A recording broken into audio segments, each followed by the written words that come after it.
Welcome to episode 292 of Angela Watson's Truth for Teachers. I'm your host, Angela Watson, and I'm here to speak encouragement into the hearts of educators and get you energized and informed for the week ahead. Today, I'm talking about how I'm planning and setting goals this year. Visit truthforteachers.com for an easy-to-read summary and easy-to-share version of this podcast episode. In place of a sponsor message today, I'd like to make a request from you, especially if you're a longtime listener and supporter of my work. If you've never left a rating or a review for Truth for Teachers on iTunes or wherever you listen to podcasts, would you take a few seconds and do that? You can click through right from your podcast player app, and there's a link in the show notes too. Every review helps boost visibility for Truth for Teachers and helps more educators discover it. Leaving a review or even just clicking the star rating is one of the fastest, easiest ways to support this show. And your reviews mean so much to me. A huge thanks to everyone who's done this. You are so appreciated. So I am back after my sabbatical. You may hear a little change in my voice. I was with my extended family for Christmas, and there were 13 little ones, and one of them had a cold, and I think I caught that cold, and it was well worth it because we just had a great time together. So my voice is still recovering a little bit, but I feel good. I'm energized. I'm ready to be back after my sabbatical, and I thought I would kick off this first episode of the new year with just a really informal, off-the-cuff, unscripted look at what I'm up to, what I'm planning, how I'm setting goals this year, and what I'm thinking about in terms of moving forward. So I'll tell you about my sabbatical first. As you know, I take the month of December off from social media and being online as much as I possibly can, particularly in the second half of the month. And this was something that I started back in 2020. So I've had a couple years now of doing this, and it's just interesting to see how my focus and my energy levels each sabbatical are so different. This year when I entered, I was not burned out, which was great. So I didn't need just like rest and recuperation. What I really wanted to do was focus on my art, because that's something that I've been getting into more over the last couple of years. I actually double majored when I was in college. I was an early childhood and art double major. So art has always been something that I loved, but it really had been sidelined for so many years because I was focusing on work.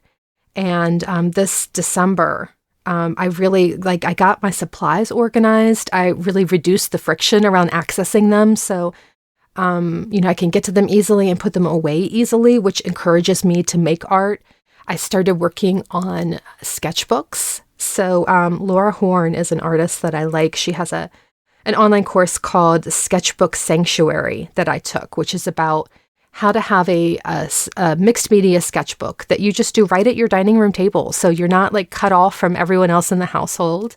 And you're not like escaping necessarily to a studio, which is something that, an art studio, which is something that she has. And actually I have a little one too. It's a little greenhouse shed in the backyard that I use as an art studio.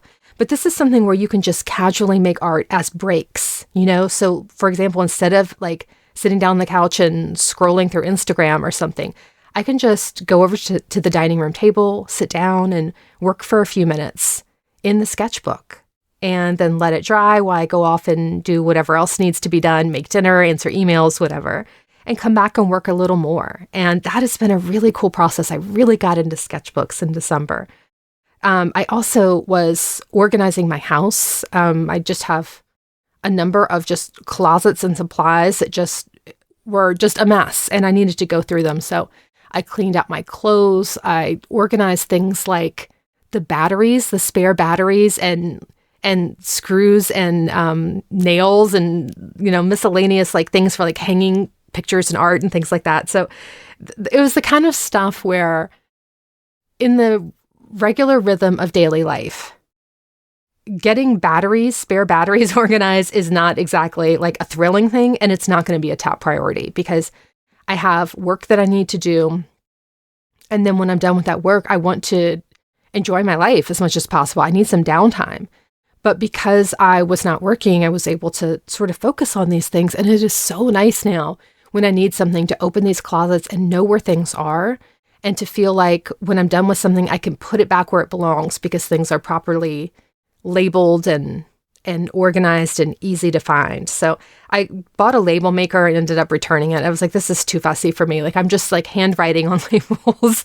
And my husband still commented, like when I showed him one of the closets, he was like, it looks like your classroom. I'm like, yep.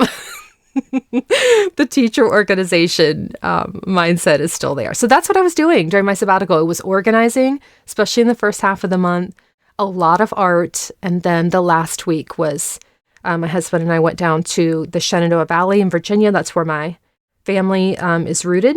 And the whole family was together. And I got to spend time with all my nieces and nephews for really the first time since COVID. It just seems like every year someone is sick and can't make it, or there's just always something going on, and we were all together.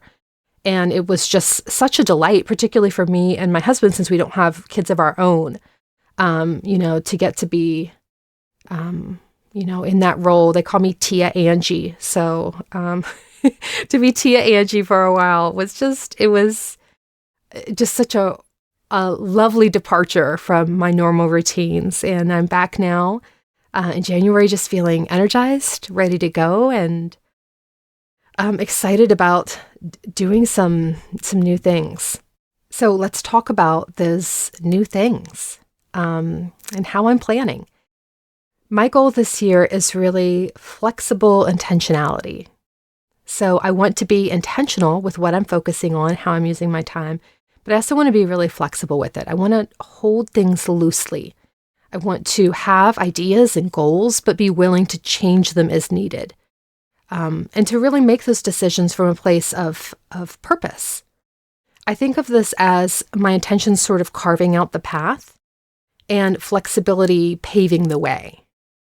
So this is not a major change from my prior approach, but sort of holding those two words in my mind, flexible and intentionality, and thinking about how they fit together is going to be a guiding principle for me to make sure that I'm focused on the things that really matter and that also I'm not overcommitting. And that's important because I have some really great stuff planned for you in 2024, but I need to make sure that I'm pacing myself. I felt like I did a really good job with that in 2023. And having like busier seasons and slower seasons, and I want to make sure that I'm able to continue that. So one of the things that I'm doing slightly differently is last summer we did the 40-hour teacher workweek online summit. That was the first time I'd ever done that. And I invited members of 40-hour to present their best time-saving tips in like 15 to 20-minute sessions. And we did that over the summer. It was super well received. We had over 10,000 teachers sign up. And it was just, the feedback was just overwhelmingly positive. However, it was a lot to manage in the summer because that's when we kick off the new cohort of the 40-hour teacher workweek full year program, the course that runs throughout the school year. So it was sort of a lot. And so I decided, why don't we do it this spring instead? So it's going to be in early April this year. And I'm going to split up elementary and secondary. So the way that it's going to work is it'll be sort of a 2-day event. On a Friday evening, I'm going to give a longer keynote. I'll do like a 90-minute sort of kickoff and really do a deep dive into a topic with you all. And then Saturday morning into the afternoon, we'll have the teacher sessions. So this is going to be free to attend just like it was last time, or you can purchase the recordings, and the recordings will be part of the 40-hour grad program too. So if you're a graduate and you're in the grad program, you'll have access to those recordings. So I'll share more about that as the time gets closer, but all of that timeline got moved up basically because the summit was something that, last year I did in the summertime. This time it's going to be happening this spring. We've already accepted the proposals at this point. So I already know what the session topics are going to be. It's bizarre to me to know that the first week of January when I think of this as a summer event, but oh my gosh, it's going to be so good. So that's going to be happening in the spring. But I actually have something coming up even sooner than that. So these next couple months are going to be really busy. I'm going to be doing free live online trainings on finding flow solutions. So that is my new curriculum line to help students focus their attention, to concentrate, to manage their time, to stay organized. It's really the neuroscience behind learning. So if you have students who are not turning in work in time, they're not engaged, they want everything to be, fun, and they don't want to, really buckle down and focus on the things that they need to do and concentrate. If their attention spans are short, these resources are designed to help for that.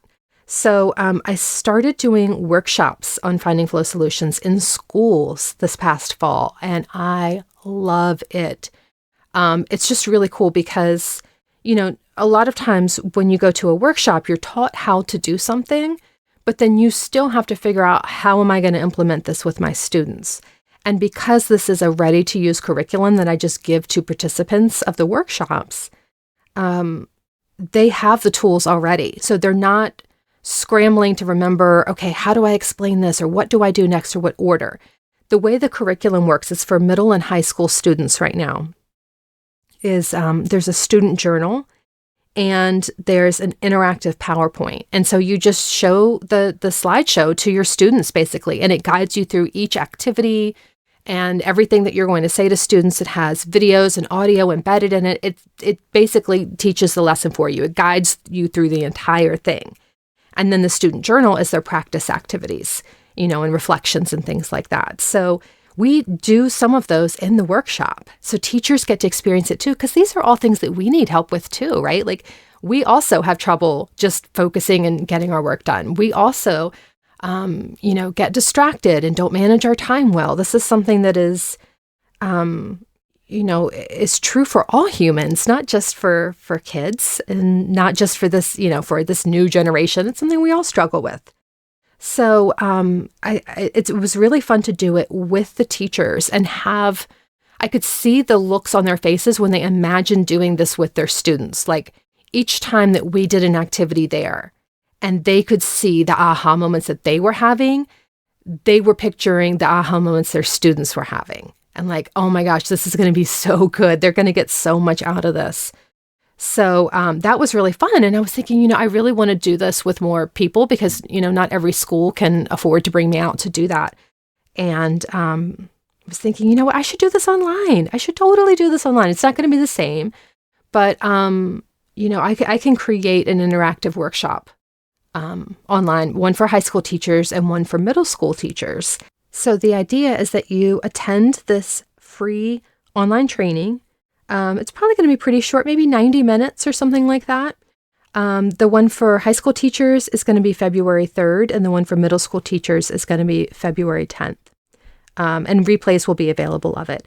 And then you will feel like you understand the basics of the neuroscience behind focused attention and time management and things like that to translate to your students. And you'll be equipped to go in and start using the curriculum. So each unit is only $12, so you can just buy one unit that has 10 lessons. You can buy the whole bundle, or just use the free unit. The free unit is called Foundations of Flow, and it introduces Mihai Csikszentmihalyi's flow theory to both middle and high school students.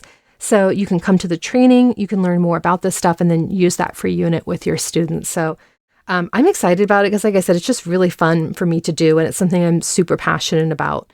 The high school curriculum is completely done now, and middle school is mostly done. There's a couple more units that are releasing, and that'll be finished by March 2024. And then I'm going to start working on the elementary stuff. So I know elementary teachers have been waiting for this for quite a while. We're going to start releasing that in April. So so that's going to be a big focus of my year. I will be doing that not just this February, but I will do one over the summer as well, and then next fall. This is something that is probably going to be my biggest focus for 2024. I really want to show you how to use these resources and teach students about flow theory, about metacognition, all those kinds of things. Self-advocacy, that's another thing that I think is so important for kids to know how to understand their own needs, get their own needs met, communicate about their needs, take initiative. So all that good stuff. And you won't have to buy the curriculum to attend the workshop. However, I have made it intentionally affordable, and it will save you so many hours in lesson planning and resource creation that I hope you will get your school to pay for it or purchase it yourself and support my work. So I really appreciate your interest in that and your enthusiasm for this too, that you all have been showing. So one other big thing that I'm planning for 2024 is a new 40-hour teacher workweek course called 40-Hour AI. And AI, of course, standing for artificial intelligence. And here's what I'm thinking with this.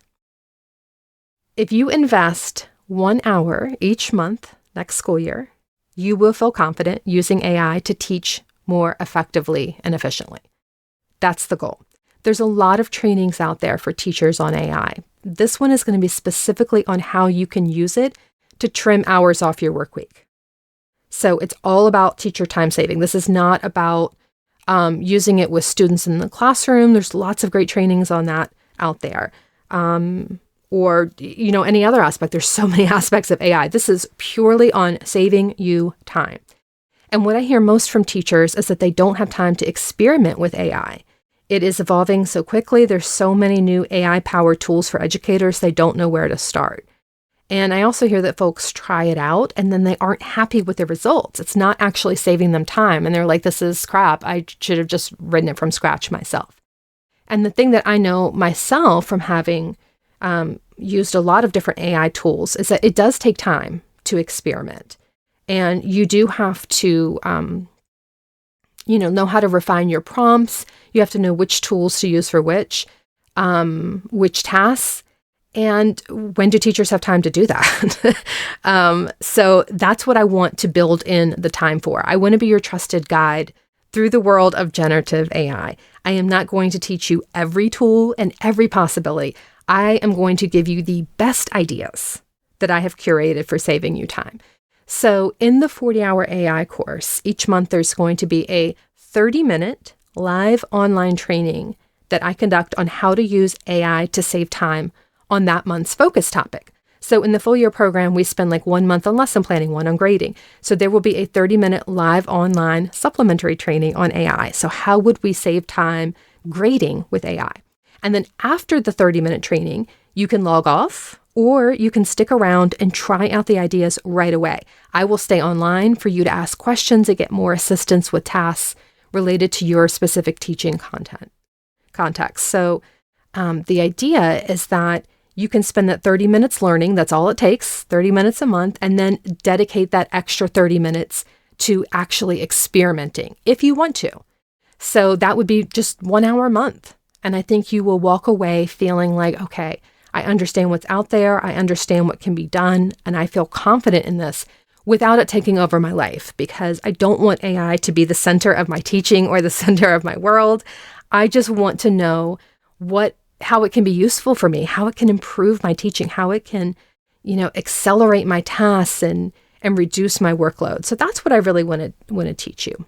So that's something that I'm going to be working on to release this summer. It will be in conjunction with the 40-hour full year program. And in fact, if you've never joined the 40-hour teacher workweek full year program, the AI course will be included at no cost. It will be an add-on for that. Or you can just purchase the AI course separately if you want that. So a lot of stuff that I'm going to be doing between now and this summer. We've got the Finding Flow Solutions trainings, plus I have to finish the curriculum units. We've got the 40-hour teacher workweek summit happening in April. And then we're going to have this summer, the next 40-hour course kickoff and 40-hour AI. So the front half of the year for me is definitely loaded up with some really good stuff.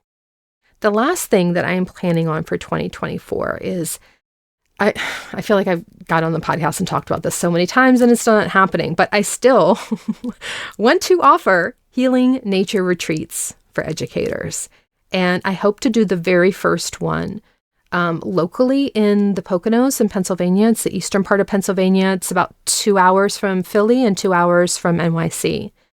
I hope to do one this year at least, and then start offering more in 2025. And my vision there is to offer an affordable, low-key getaway with an easy driving distance for people, which is why I want to offer them eventually in different locations.